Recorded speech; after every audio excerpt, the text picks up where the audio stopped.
Filipenses 2, 9 al 11. Diga conmigo, esto es una consecuencia. Lo que voy a leer es una consecuencia. Dice, por eso Dios lo exaltó hasta lo sumo y le otorgó el nombre que está sobre todo nombre, para que ante el nombre de Jesús se doble toda rodilla en el cielo y en la tierra y debajo de la tierra, y toda lengua confiese que Jesucristo es el Señor, para la gloria del Padre. Ese es el título de esta mañana, para la gloria del Padre.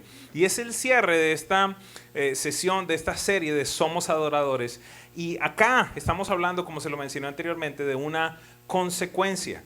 Dice entonces que debido a algo que hizo Jesús, Él mismo, el Padre, lo estableció con una silla, con un trono, con una posición que absolutamente nadie más tiene. Y hace una garantía en la que dice, para que en el nombre de Jesús se doble toda rodilla en el cielo, pero también en la tierra y también debajo de la tierra. Aquellos de nosotros que somos un poco duros quizás para doblegarnos delante de Dios, le tengo una muy buena noticia. Al final usted va a quedar postrado. De alguna manera va a quedar postrado. Hace poco estaba viendo una película que se llama San Andreas, que habla de la falla de San Andrés. Y hubo una escena que me impactó mucho. Está basada en esta falla geológica, una falla geológica de las placas tectónicas en California. Y me impresionó mucho porque usted sabe que se ha pronosticado que un gran terremoto en determinado momento va a sacudir toda esa área de California.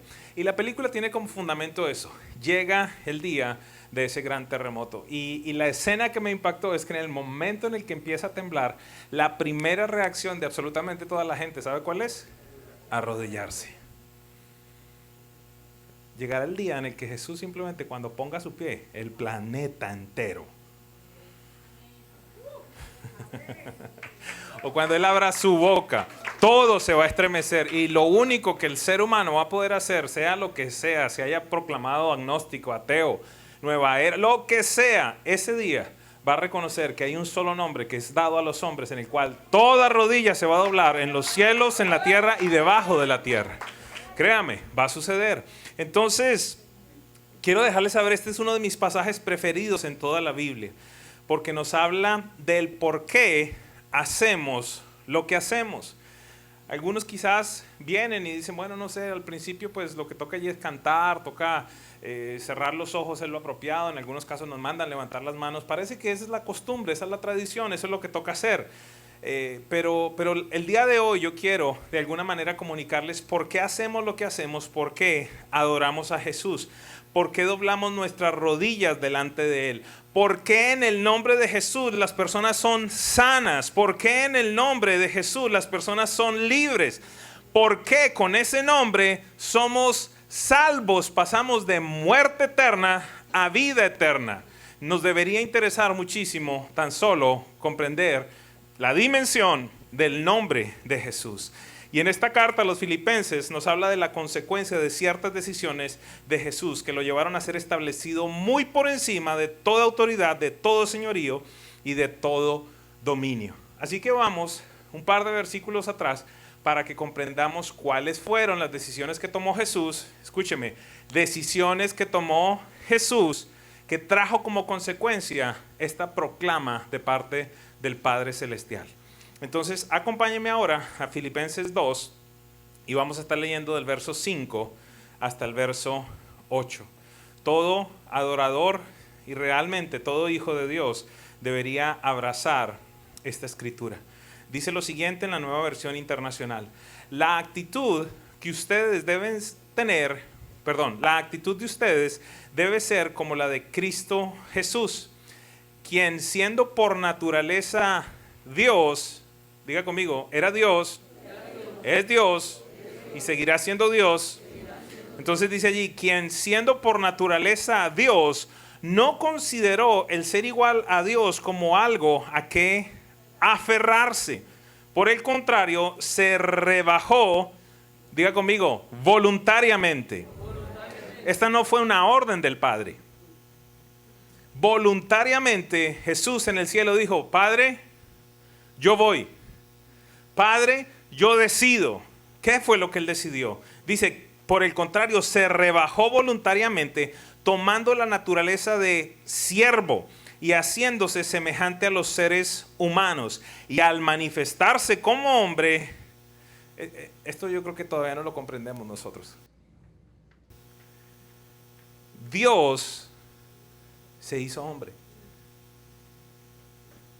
Hay muchas personas que vienen a la iglesia y ni siquiera comprenden que Jesús era Dios. Para muchos era otro profeta más, otro maestro más.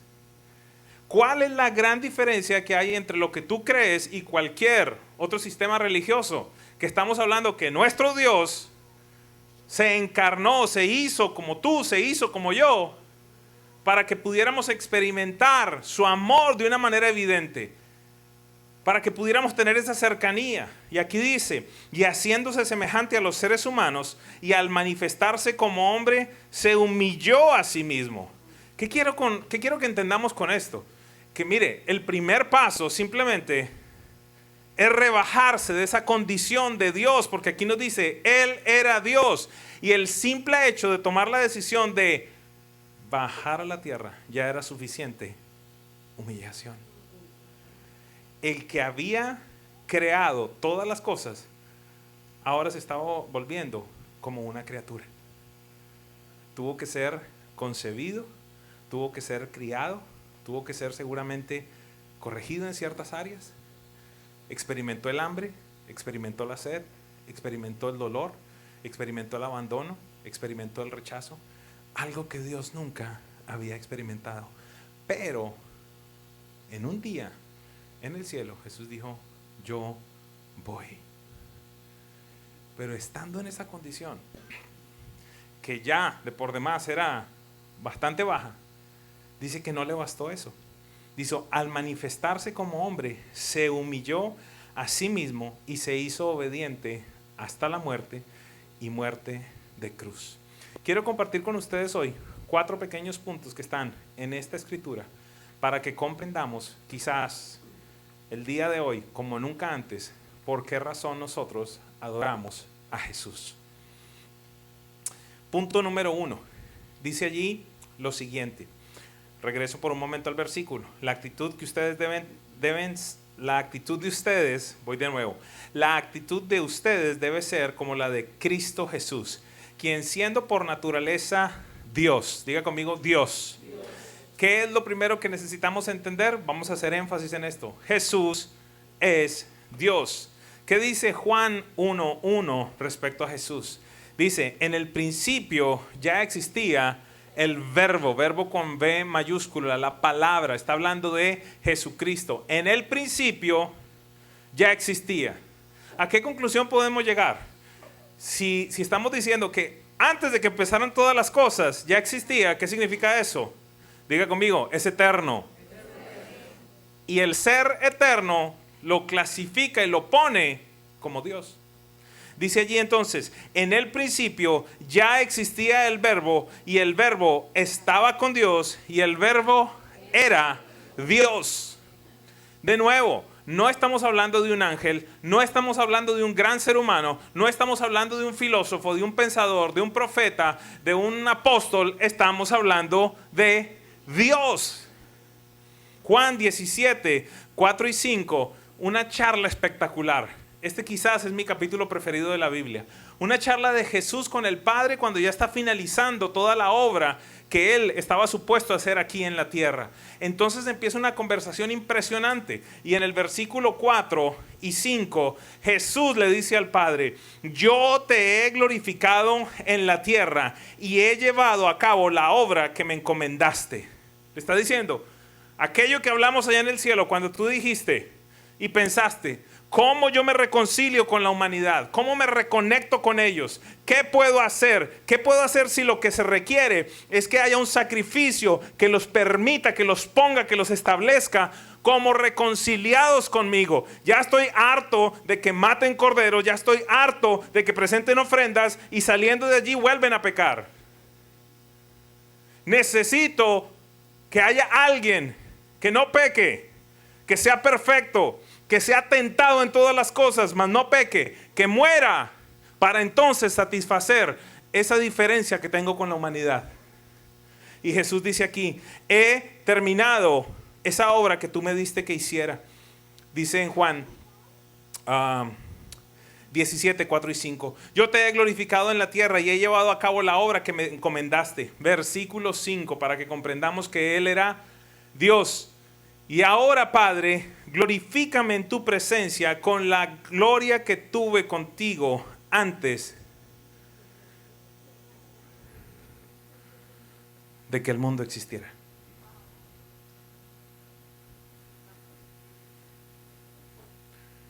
Jesús lo que está diciendo, se lo voy a poner en términos un poquito más sencillos, es: Padre, yo era Dios,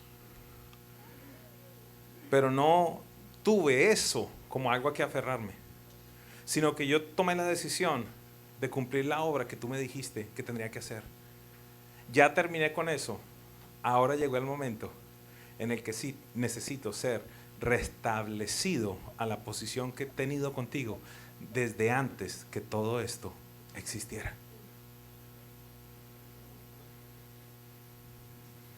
Espíritu Santo, yo te pido que hagas algo poderoso en este día. Juan 1:1 nos dice, Él era Dios, estaba con Dios y era Dios. Juan 17, 4 y 5, Jesús hace una declaración que absolutamente ningún profeta puede hacer. No hay Mahoma, no hay ninguno que hubiese podido decirle a Dios, glorifícame de nuevo con la gloria que tenía desde antes de la fundación del mundo. Ninguno. ¿Por qué razón? Porque todos estos líderes simplemente eran otro ser humano más, que murió y sus huesos están allí en una tumba. Pero necesitamos comprender que esa tumba en la cual Jesucristo fue enterrado quedó vacía a los 3 días. Y ahí vuelvo con mi hija, o no sé cuál de las niñas fue, que en determinado momento mi sobrina les pregunta en esto que les estaba diciendo en la reunión que teníamos, les preguntó, ¿y qué hizo Jesús después de estar 3 días muerto? Y la mejor respuesta que sacó fue, se bañó.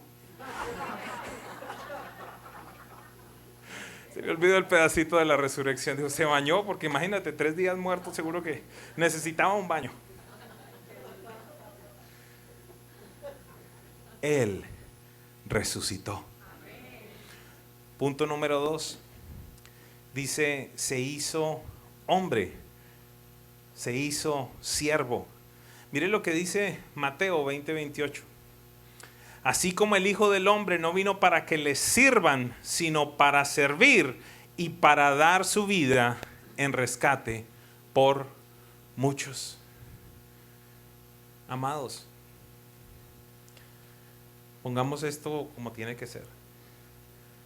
Sin Jesús, en la historia de la humanidad, tú y yo estaríamos simplemente condenados a vivir en el infierno para siempre. ¿Sabe cuál problema tenemos? Voy a hacer un estudio y se lo voy a comunicar, pero he venido aprendiendo un poquitito al respecto.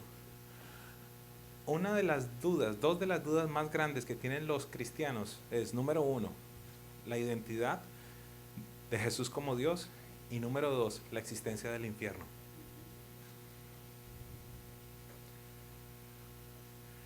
Y muchas veces en las congregaciones hace falta predicar del infierno.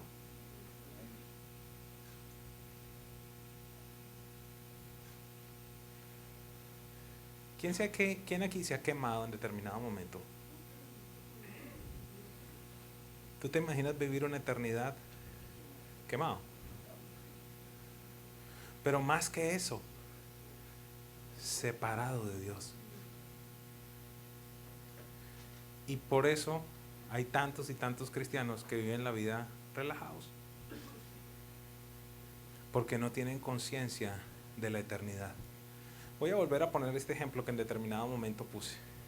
En marzo, si no estoy equivocado, del año 2014, el vuelo MH370 de Malaysia Airlines se estrelló en algún lugar del océano.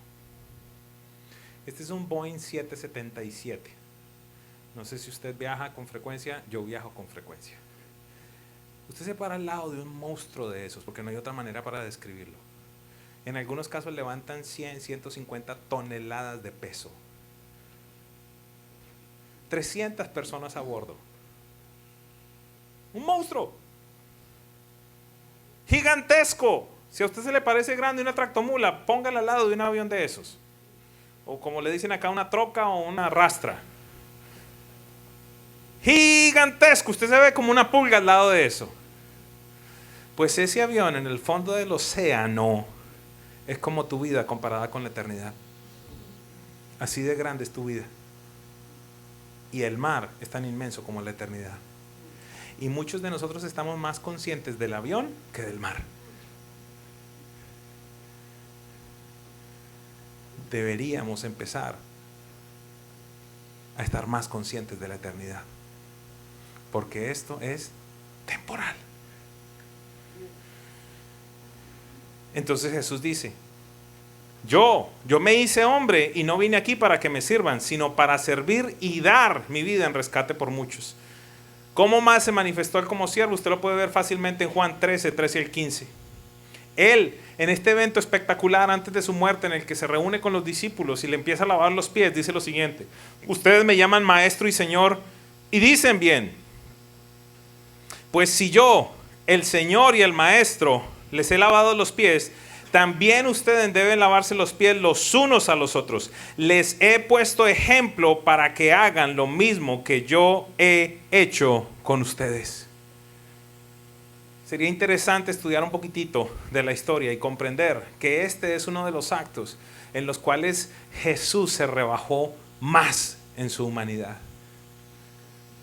Quiero por un instante que comprenda que en esa época no había talcos Mexana, ni medias, ni los zapatos de escalar montañas, ni ningún tipo de atuendo que permitiera que tus pies estuvieran limpios y que estuvieran sanos. Y Jesús, en determinado momento, se levanta, pide el cántaro y empieza a lavarle a los pies a sus discípulos. Esta era una de las profesiones más bajas que existía. ¿Por qué razón? Por un instante comprenda cómo podrían llegar los pies de esos hombres después de 2 días, 3 días de caminar.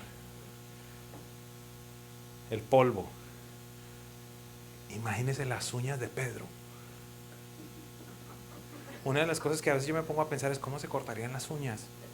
¿En serio? Y Jesús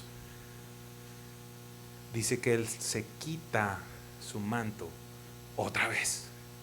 Pero este era un manto humano. Ya se había quitado el manto divino y se había convertido en hombre. Ahora se quita el manto de hombre y se pone como siervo. Y empieza a lavarle los pies a los discípulos. Y dice, yo he hecho esto con ustedes para que ustedes lo hagan los unos a los otros. Pero recuerden, ¿cómo empezó Filipenses? Tengan esta actitud que tuvo Cristo. Públicamente le doy gracias a todos y cada uno de los servidores. El martes estábamos 140 personas, 120 adultos más 20 niños que usualmente sirven en este lugar. ¿Sabe algo? Eso supuestamente debería traer como resultado que nuestra iglesia debería tener quizás 1000 personas o 1200 personas. Así que aquí hay una actitud de servicio, pero no en todos. Y Jesús dice, pues si yo les doy el ejemplo de servicio, ustedes deberían hacer lo mismo. Número 1, fue Dios, pero se volvió hombre y estando como hombre, sirvió. Número 3, se humilló. Este es el ascenso en el reino. ¿Sí lo ven? ¿Sí ven cómo es el ascenso en el reino? Diga conmigo, hacia abajo. Dios, hombre, siervo, se humilló. ¿Qué dice Juan 12, 32 y 33? Pero yo, cuando sea levantado de la tierra, atraeré a todos a mí mismo. Escúcheme, mucha gente piensa que aquí está hablando del momento en el que ascendió al cielo. En el momento en el que estaban sus discípulos allí y él empezó a subir. Pero no está hablando de eso. ¿Sabe de qué está hablando cuando dice si yo soy levantado? Mire lo que dice. Verso 33. Con esto Jesús daba a entender de qué manera iba a morir. La única exaltación que Jesús buscó estando en la tierra fue ser levantado en la cruz. Eso está muy fuerte.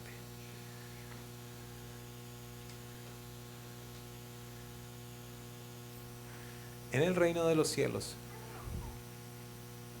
hay dos cruces. Siempre. Cada discípulo debería tener dos cruces. Esa cruz de Jesús que sirvió para ti y para mí. Esa cruz de Jesús en la cual hay reconciliación con Dios. Esa cruz en la cual hay limpieza de pecados, salvación, limpieza de enfermedades.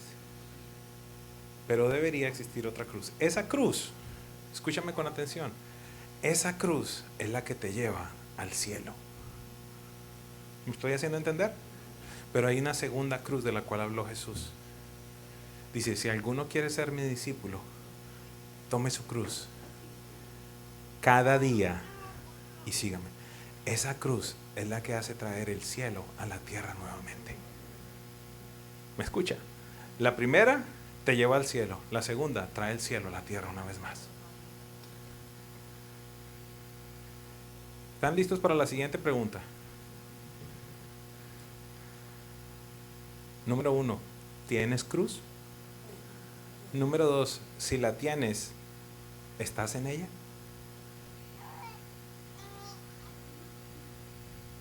¿Estás muriendo?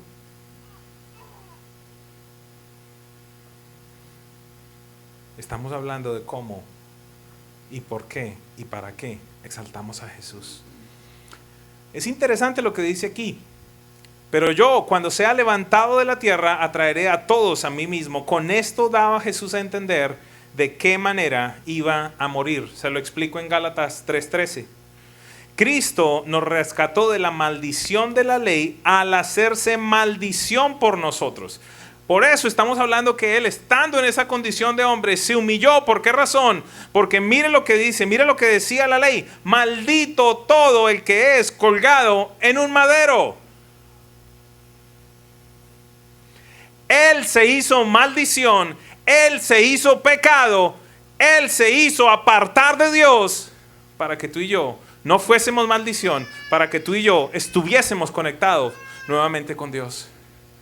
Las personas que no comprenden muy bien esto tienen mucha lucha en la ocasión, en los momentos en los que está Jesús clavado allí en la cruz del Calvario.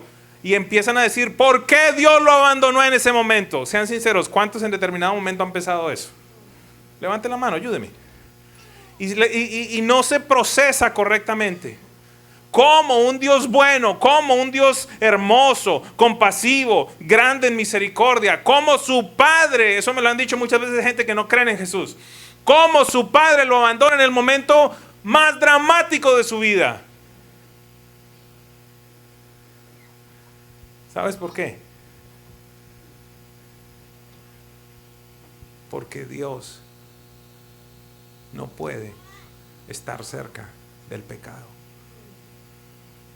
Y dice la Biblia que en ese momento todo el pecado tuyo y mío estaba representado en Jesús. Él se hizo maldición por ti y por mí.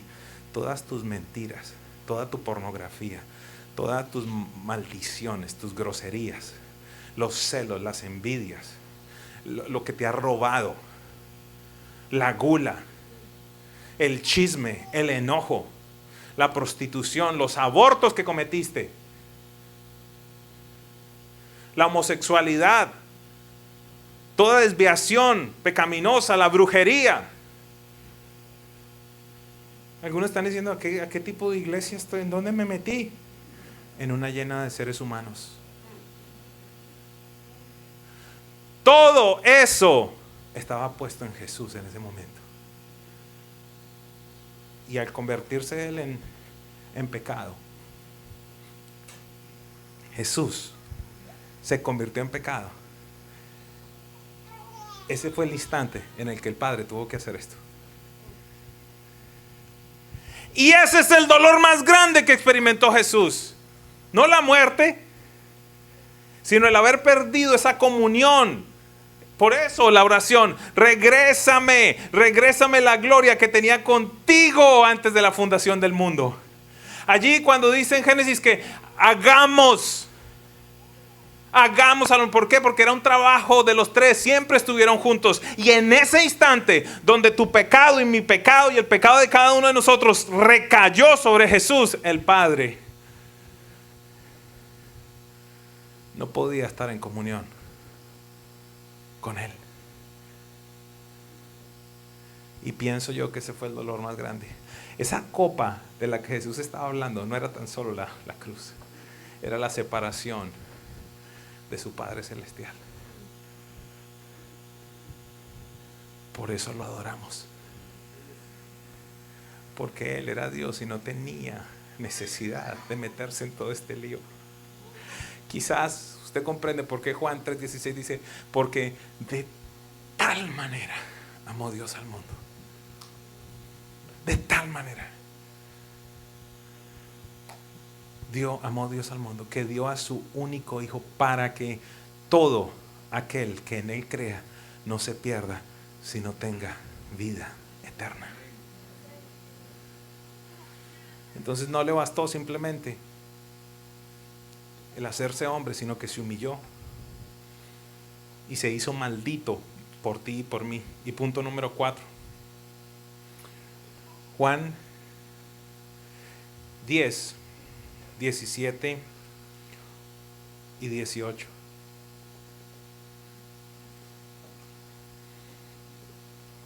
Yo espero que tú comprendas este versículo el día de hoy.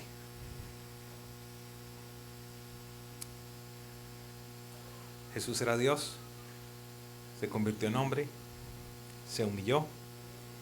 Número 4, murió. Estoy tratando de contestar la pregunta de por qué le adoramos. Juan 10, 17 y 18 dice lo siguiente: por eso el Padre me ama, porque, ¿qué dice allí? Quiero decirte algo. A Jesús le hubieran podido seguirle dando 6 días más, 8 días más.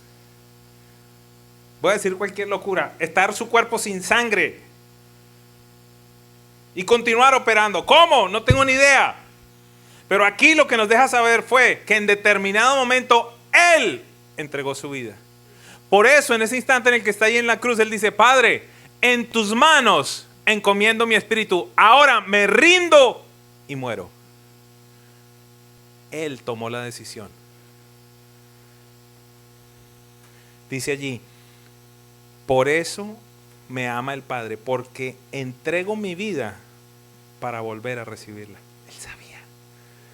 Mire, si nos quedáramos solo allí, comprenderíamos, amados, los beneficios de entregar su vida. ¿Comprenderías tú los beneficios, abro comillas, de entregar tu vida sirviendo? El otro día el profeta Kevin decía algo tremendo. Me rompió la cabeza. Estaba hablando específicamente del área de las finanzas y él decía: van a llegar momentos en los que Dios te pide algo que nunca has hecho. Van a llegar instantes en los que financieramente, para el reino, vas a ser retado por Dios.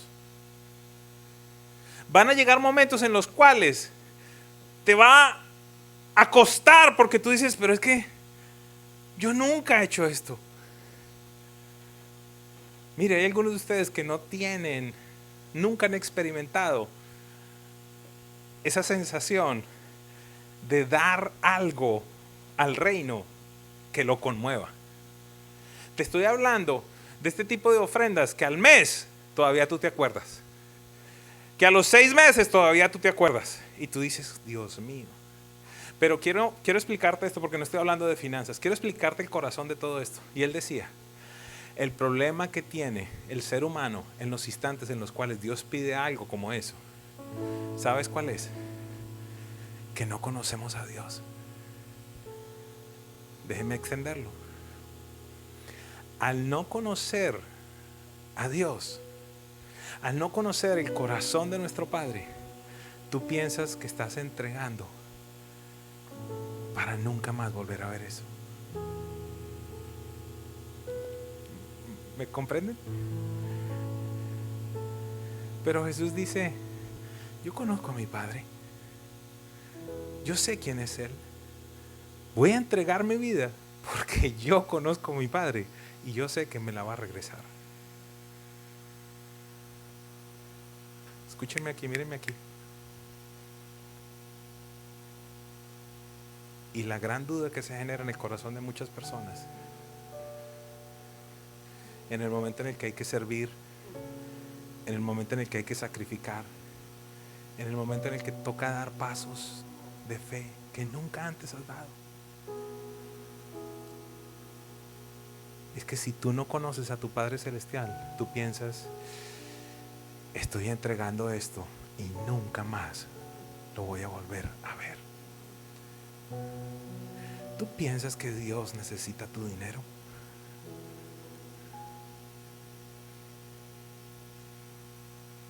¿Tú piensas que hay algo tan grande que tú puedas hacer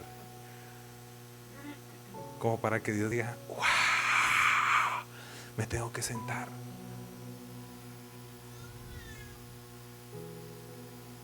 No conocemos la bondad de nuestro Dios.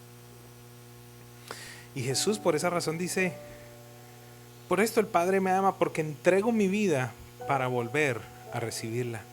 Nadie me la arrebata. Yo les he dicho esto antes, pero una de las escenas que yo quiero ver en el cielo es la conversación de Jesús con Pilatos.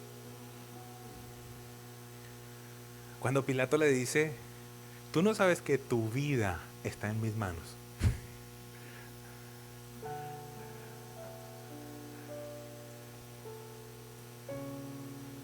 Dios mío, yo creo que Jesús pensaba, si supieras con quién te estás metiendo.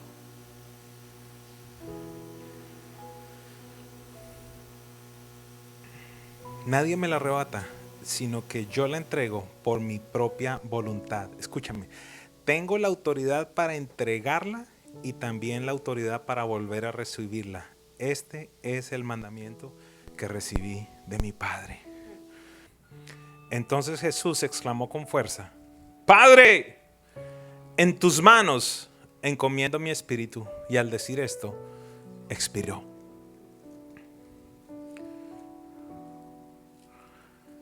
Pero qué impresionante que usted y yo sabemos el final. No se quedó muerto. El instante en el que tú entregas tu servicio, créeme, allí no muere.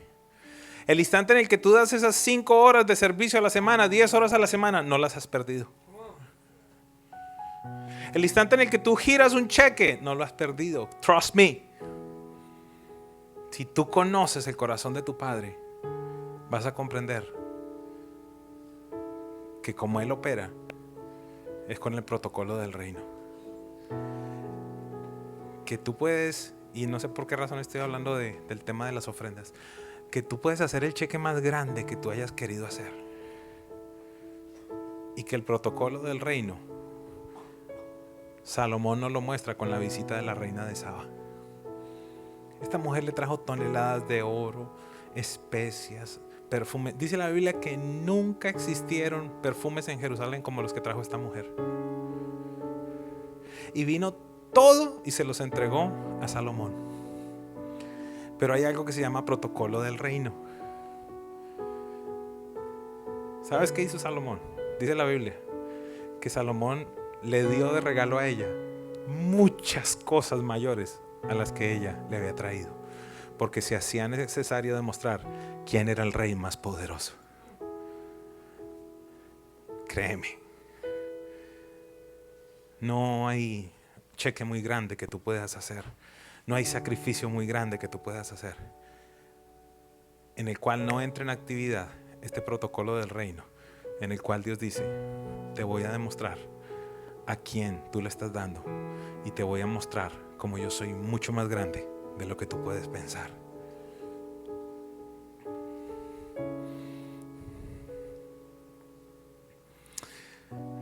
Cierro con este versículo y es mi oración hacia ustedes en este día.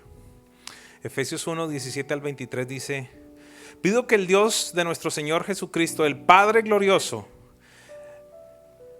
les dé el espíritu de sabiduría y de revelación para que lo conozcan mejor.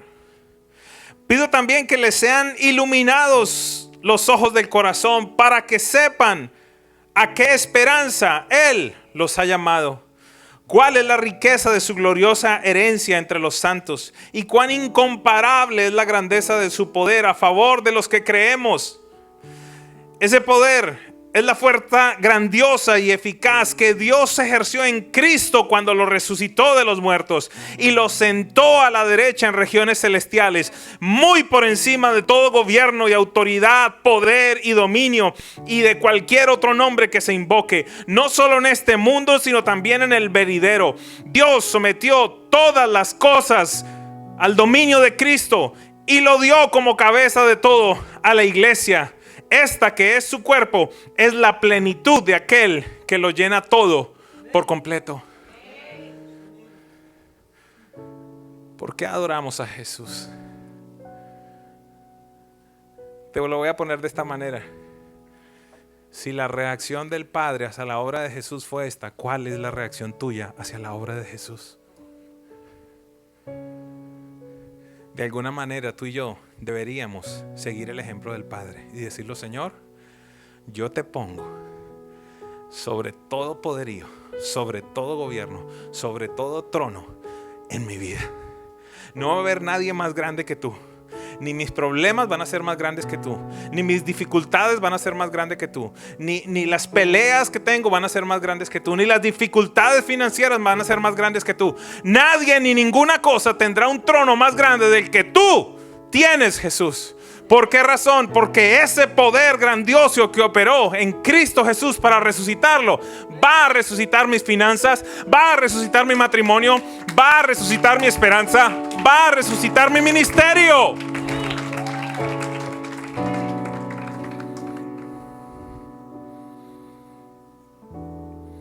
Y debido a esos 4 pequeños puntos, Filipenses 2, 9 y 11, regreso al final, entonces dice: por eso Dios lo exaltó hasta lo sumo y le otorgó el nombre que está sobre todo nombre, para que ante el nombre de Jesús se doble toda rodilla en el cielo y en la tierra y debajo de la tierra, y toda lengua confiese que Jesucristo es el Señor, para la gloria de Dios Padre.